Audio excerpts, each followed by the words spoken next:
While I was in Chicago last summer, the Honorable Elijah Muhammad invited me to have dinner at his home.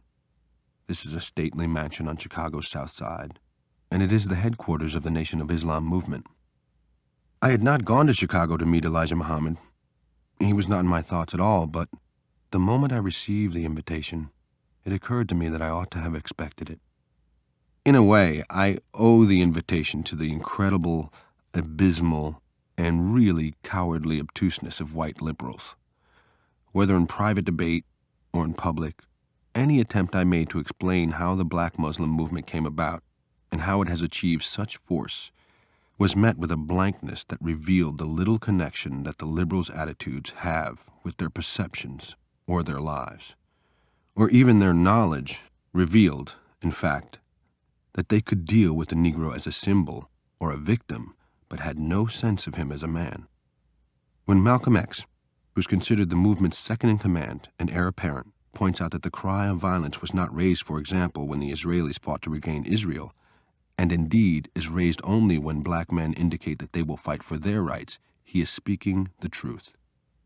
The conquests of England, every single one of them bloody, are part of what Americans have in mind when they speak of England's glory.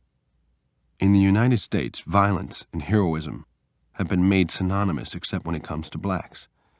And the only way to defeat Malcolm's point is to concede it and then ask oneself why this is so.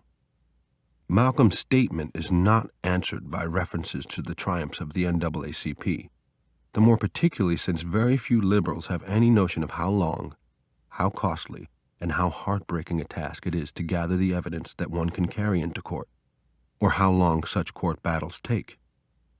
Neither is it answered by references to the student sit-in movement, if only because not all Negroes are students and not all of them live in the South. I, in any case, certainly refuse to be put in the position of denying the truth of Malcolm's statement simply because I disagree with his conclusions, or in order to pacify the liberal conscience. Things are as bad as the Muslims say they are. In fact, they are worse. And the Muslims did not help matters.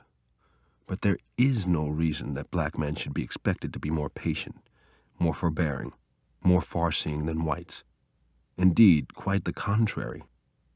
The real reason that nonviolence is considered to be a virtue in Negroes, I am not speaking now of its racial value, another matter altogether, is that white men do not want their lives, their self-image, or their property threatened. One wishes they would say so more often. At the end of a television program on which Malcolm X and I both appeared, Malcolm was stopped by a white member of the audience who said, "I have $1,000 and an acre of land. What's going to happen to me?" I admired the directness of the man's question, but I didn't hear Malcolm's reply because I was trying to explain to someone else that the situation of the Irish 100 years ago and the situation of the Negro today cannot very usefully be compared.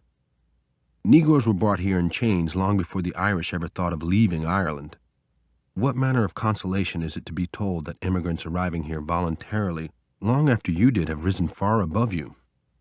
In the hall, as I was waiting for the elevator, someone shook my hand and said, "Goodbye, Mr. James Baldwin. We'll soon be addressing you as Mr. James X."